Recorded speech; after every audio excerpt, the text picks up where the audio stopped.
Now, this little movie is about a quick demonstration of the Boolean data type. Now we can only have two conditions. It can only be true or false.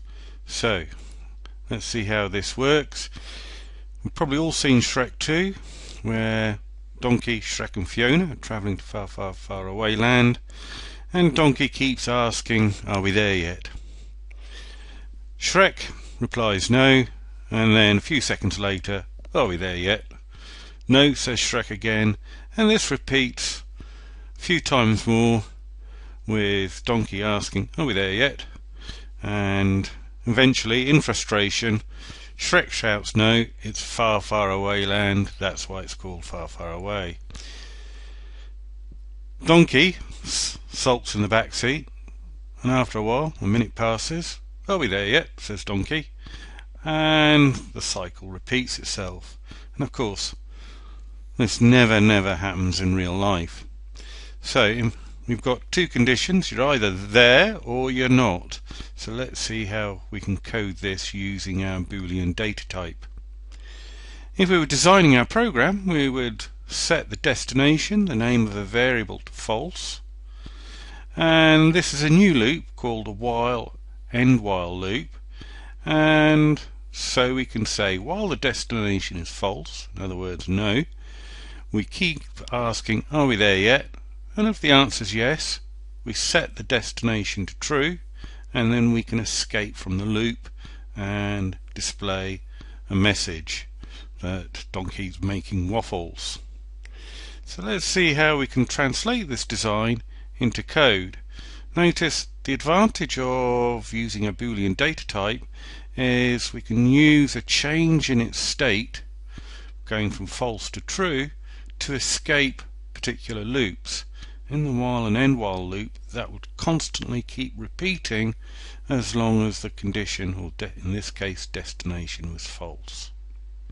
So let's have a look. You'll be doing this, and I've made it a little bit fancier. All you would have to do is create a form and put a button on.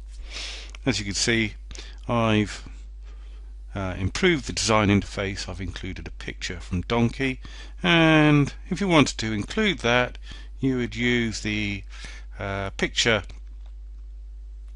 object from the toolbox. There we go. I'll just use the picture box. Anyway, put the button on. So let's have a look at the code. So here we only got one private sub linked to the button.1. I'll just close the tool button. Here, the destination, the name of the variable. It's a Boolean data type, so that's how we would declare our Boolean value, and we would set it as false. And we would set up another variable. In this case, we're going to call it answer, to store the response from the message box. We start our while loop, and we'll say while the destination is false, we'll continue to repeat the following loop. So we've got our answer equals message box. Remember, we've used these before. We've got our question inside quotation marks, comma, and then we've got a message box style. That's yes, no. Remember the various other ones, OK and cancel, but we're going to be using yes, no, and we'll set a title to the box, question from Donkey. Once we've got our answer, we'll have to test it to see whether it equals the yes value, VB yes. And if it is yes, then we change the destination to true, and now we can exit the loop, because destination would no longer be false. We've set it to true down here. We can end our test condition, and then we can escape the loop, end while, and display a message box. So let's see how this works. Start the program. We get our build. Just move this over here. We've got our form that we've designed, our user interface. We click the question, "Are we there yet?"